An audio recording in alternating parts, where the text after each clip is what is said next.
लिखो नोटबुक्स पे, new chapter of accounts, bills of exchange.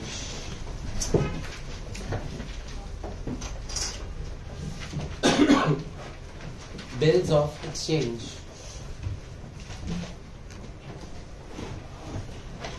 आज मैं आपको बताऊंगा इसका मतलब क्या होता है। अभी तक तो हम बिल ऑफ एक्सचेंज को चेक की तरह ट्रीट कर रहे थे बैंक रिकॉन्सिलिएशन में, बट आज तुम्हें क्लियरली पता लगेगा बिल्स ऑफ एक्सचेंज होता क्या है। सब बच्चे बोर्ड पे देखो, आकर्षित you also.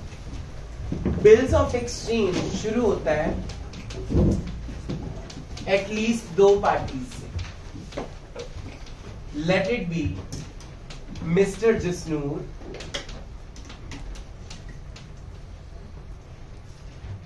And mister Manik.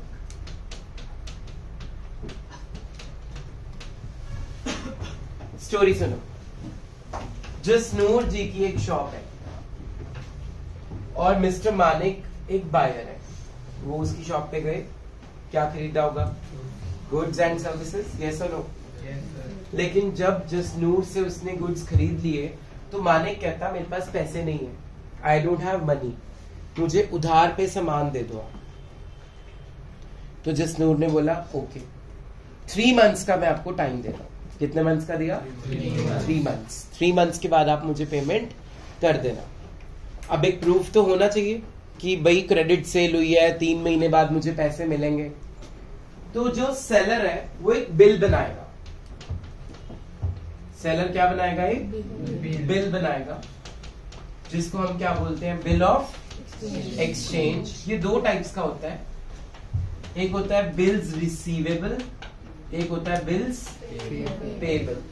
Payable word किसके लिए यूज होगा? मानिक के लिए। रिसीवेबल वर्ड किसके लिए यूज होगा? जसनूर के लिए। क्यों? क्योंकि पैसे रिसीव किसको होने हैं? जसनूर यानी कि सेलर को। तो कितनी पार्टीज हुई? Minimum 2 parties. One is seller, another one is bill. बनाता कौन है? सेलर बनाता है। किस पे बिल बनाता है? बायर पे बनाता है। उधार वाली ट्रांजैक्शन के ऊपर बनेगा। पर्टिकुलर टाइम पीरियड होगा, उस पे डेट मेंशन होगी, अमाउंट मेंशन होगा। किसी के पास करेंसी नोट है अभी क्लास में? 10 रुपीज, 20 रुपीज, 100 रुपीज, कोई भी करेंसी नोट? मोक्ष रिटर्न। घर जाके देखना सब लोग, आपकी करेंसी नोट के ऊपर एक लाइन लिखी होती है, I promise to pay the bearer of sum of ₹500। ठीक है, you can see here in this line it is mentioned. साथ में नीचे हिंदी में भी लिखा होगा, मैं धारक को 500 रुपए अदा करने का वचन प्रदान करता हूँ। This is also a bill of exchange की तरह, that is a promissory note. You are promising to pay that money. But क्या इस पे डेट है? नहीं। क्या इस पे ये है 3 महीने बाद पेमेंट होगी? तो इसीलिए ये प्रॉपरली बिल ऑफ एक्सचेंज नहीं होता। Currency is not a bill of exchange, yet it has some qualities of bills of exchange. तो उसमें ये लाइन लिखी होगी, आई प्रॉमिस टू पे। आई यहाँ पे कौन है? मानिक। मानिक प्रॉमिस करता है कि मैं पे करूंगा जसनूर भैया को 3 महीने बाद इतने रुपए। और नीचे सेलर के भी साइन होंगे और बायर के भी साइन होंगे। जिस बंदे ने पैसे लेने हैं उसके लिए वर्ड बोलना है बिल्स रिसीवेबल। जिस बंदे ने पैसे पे करने हैं उसके लिए वर्ड क्या बोलना है? Bills payable. Any doubts? इतना क्लियर हो गया? ओके। किसका था ये? अब जो बिल होता है वो कुछ ऐसा दिखता है, एक बॉक्स की शेप में होगा, मतलब एक पीस ऑफ पेपर। यहाँ पे कंपनी का नाम होगा, यहाँ पे प्रॉपर स्टैम्प लगेगी, यहाँ मिस्टर जसनूर के सिग्नेचर्स होंगे, किसके ऊपर बिल ड्रॉ हुआ है, डेट क्या है, कितने अमाउंट का है, ये सारा कुछ उसमें मेंशन होना चाहिए। क्लियर हो गया? तो बिल ऑफ एक्सचेंज के कुछ रूल्स हैं। पहला रूल, जैसे मान लो हार्दिक की फीस ड्यू है 22 नवंबर को,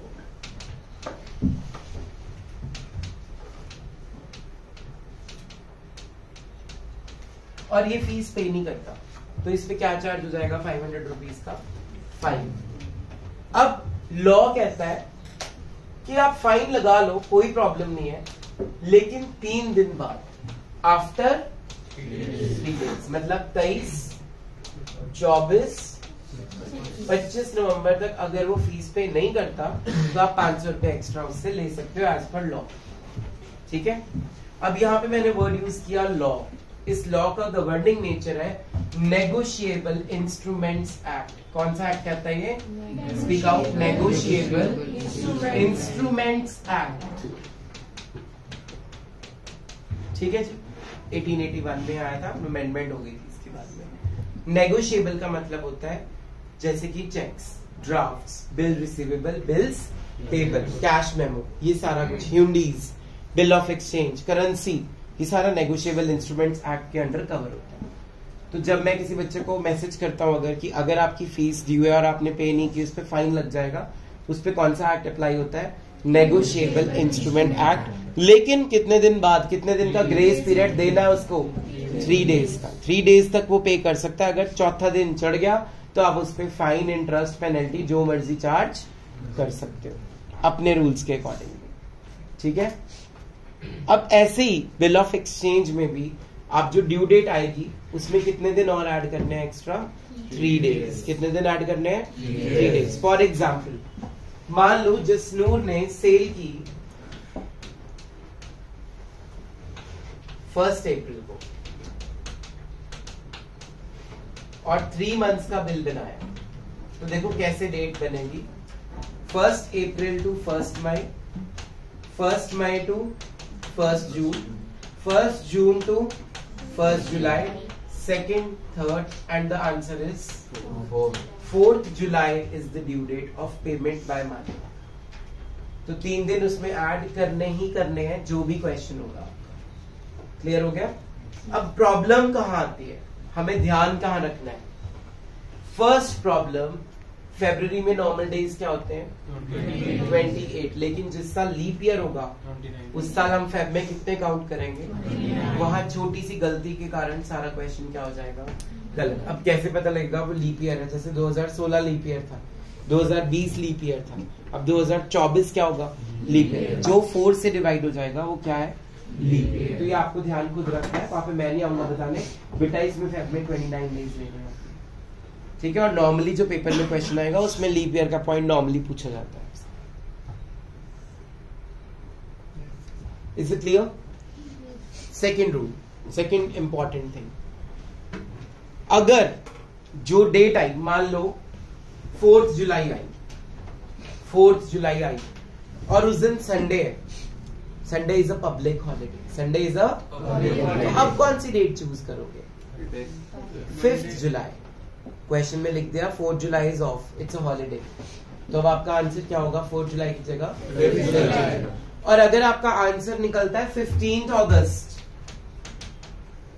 अब कौन सी डेट चूज करोगे? It is not a public holiday. First of all 15 August is a national holiday. Public holiday mean Sunday, national holiday mean 2nd October, 26 January, 15th अगस्त, और एवरीथिंग इज ऑफ। प्रिंस की language में बताऊं तो dry day, जिस दिन ठेके भी बंद होते हैं। ठीक है। तो उस केस में आपने एक दिन पहले लेना है। 15 अगस्त है तो आंसर इज 14 अगस्त, 26 जनवरी है तो आंसर इज 25 जनवरी। ठीक है। इसकी अमेंडमेंट आई है एक, वो मैं पहले चेक करके बताऊंगा कि अमेंडमेंट में ये तो नहीं आया कि नेक्स्ट डे लेना, that I will tell you in the next class. समझ आ गया? अभी तक मैं ओल्ड रूल बता रहा हूँ। ओल्ड रूल क्या है?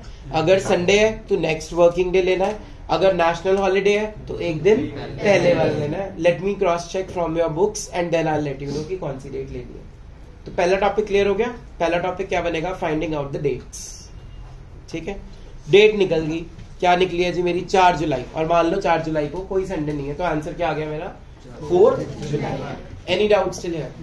अब इस चैप्टर में है मेन जर्नल एंट्रीज। क्या है? Journal entry. तो वो कैसे करनी है देखो। आज हम सिर्फ पहला टॉपिक करेंगे। When the bill is retained till maturity, retained till maturity, इसका मतलब ये होता है बच्चों कि जो जसनूर है और जो मालिक है वो दोनों हम्बल पर्सन्स हैं, उन्होंने टाइम पे पेमेंट कर दी, बिल अपने पास संभाल के अच्छे से रखा है, तो जसनूर की बुक्स में भी एंट्रीज पास होंगी और मालिक की बुक्स में भी एंट्रीज पास होगी। एंट्री नंबर 1 होगी 1 अप्रैल को, क्योंकि सेल कब हुई थी गुड्स की? 1 अप्रैल को। Entry number 1 will be Manik account debited to sales account. ठीक है, ये आपने जर्नल्स में करी हुई है। जब हम उधार पे सामान बेचते हैं तो डेटर टू सेल्स, फिर यहाँ पे डेटर का नाम गिवन है तो हम डेटर वर्ड नहीं लिखेंगे, क्या लिखेंगे बोलो? Manik account debited to sales. पहली एंट्री क्लियर हो गई। मान लो 1 लाख रुपए की गुड्स बेचे।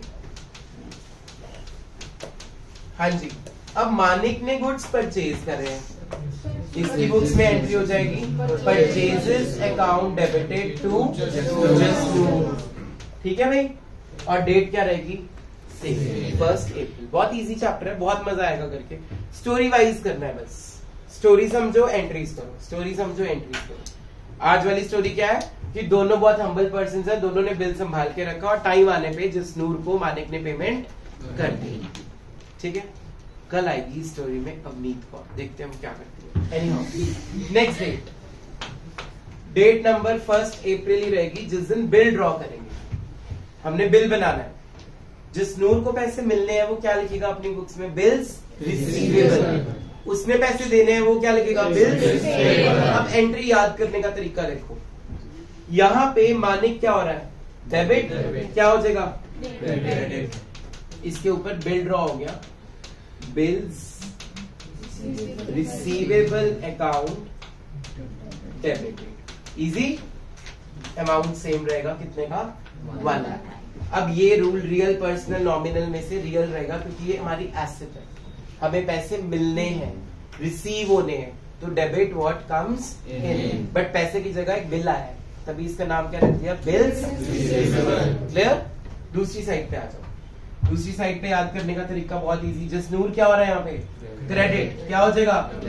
Jasnoor account debited to bills payable. Payable word क्यों लिख रहा है हमारे? क्योंकि उसने पेमेंट करना है। हो गया याद? पहली एंट्री सेल्स की, दूसरी इधर एंट्री परचेज की। इधर बिल के पैसे मिलने हैं तो क्या वर्ड यूज करेंगे? रिसीवेबल। और इधर पेमेंट करनी है तो क्या वर्ड यूज करेंगे? पेबल्स। क्लियर हो गया जी? अब हमारा आंसर क्या आया था? 4 जुलाई। 4 जुलाई को मालिक ने पैसे किसको दे देने हैं? जसनूर को। तो अगली डेट हो जाएगी 4 जुलाई। इसके नंबर है, डेट के मार्क्स हैं इसके। अब एंट्री करने का फिर से इजी वे। बिल रिसीवेबल क्या हो रहा है यहाँ पे? डेबिट। क्या हो जाएगा? टू बिल्स रिसीवेबल, पैसे मिल गए, कैश अकाउंट डेबिट। हो गया याद? इस साइड आ जाओ। बिल्स पेबल क्या हो रहा है? क्रेडिट। क्या हो जाएगा? Bills payable account debited to, पैसे चले गए, कैश अकाउंट क्रेडिट। और आप कैश की जगह क्या वर्ड यूज करना? बैंक। क्या वर्ड यूज करना है? बैंक। क्लियर है? तो पहला टॉपिक की स्टोरी क्या थी? एक सेलर था, एक बायर था। सेलर ने गुड्स बेचे और 3 महीने का वक्त दिया। उसने एक बिल ड्रॉ किया जिसको हम बिल रिसीवेबल बोलेंगे। जिस पे बिल ड्रॉ हुआ उसके लिए हम बिल्स पेबल बोलेंगे। एंट्रीज करने के लिए सिर्फ पहली एंट्री याद कर लो, Manik to sales, purchases to Jasnoor. अब यहाँ पे मानिक क्या हो रहा है? डेबिट। क्या हो जाएगा? क्रेडिट। ऊपर क्या लिख देंगे? बिल्स रिसीवेबल, क्योंकि पैसा मिलना है। Debit what comes in. Clear हो गया? इस साइड पे जसनूर क्या हो रहा है? क्रेडिट। क्या हो जाएगा? डेबिट। नीचे बिल्स पेबल, क्योंकि इस बंदे ने पेमेंट करनी है। जब पैसे मिल जाएंगे, रियल अकाउंट क्या कहता है? Debit what comes in. किससे पैसे मिले हैं? उस बिल से मिले हैं जो बिल हमने ड्रॉ किया था। तो जो यहाँ BR डेबिट हो रहा है वो यहाँ पे क्या हो जाएगा? क्रेडिट। और जो BP यहाँ क्रेडिट हुआ है वो यहाँ पे BP क्या हो जाएगा? Debit. It's not blood pressure only, it's bills payable. Clear? Narration क्या रहेगी? पहले की being goods sold, being bill drawn, क्या बोलना है? Being bill drawn, being payment received. Easy. Being goods purchase, being bill accepted. ये ड्रॉ कर रहा है, ये क्या करेगा? अब जो बिल ड्रॉ करता है उसको हम बोलते हैं ड्रॉअर। क्या बोलते हैं? ड्रॉअर। चाहती वो वाला ड्रॉअर नहीं है। और जिस पे बिल ड्रॉ होता है उसको बोलते हैं ड्रॉई। क्या बोलते हैं? ड्रॉई। डबल ई है बस। समझ आ गया? तो जो बिल ड्रॉ कर रहा है उसको क्या बोलना है? बोलो ड्रॉ। जिस पे बिल ड्रॉ हुआ है उसको क्या बोलना है? ड्रॉई। Any doubts? एंड वाली नरेशन इसकी क्या रहेगी? बीइंग पेमेंट डन, उसने उसको पैसे दे दिए। जल्दी से नोट डाउन कर लो। Will continue tomorrow with the bills of exchange.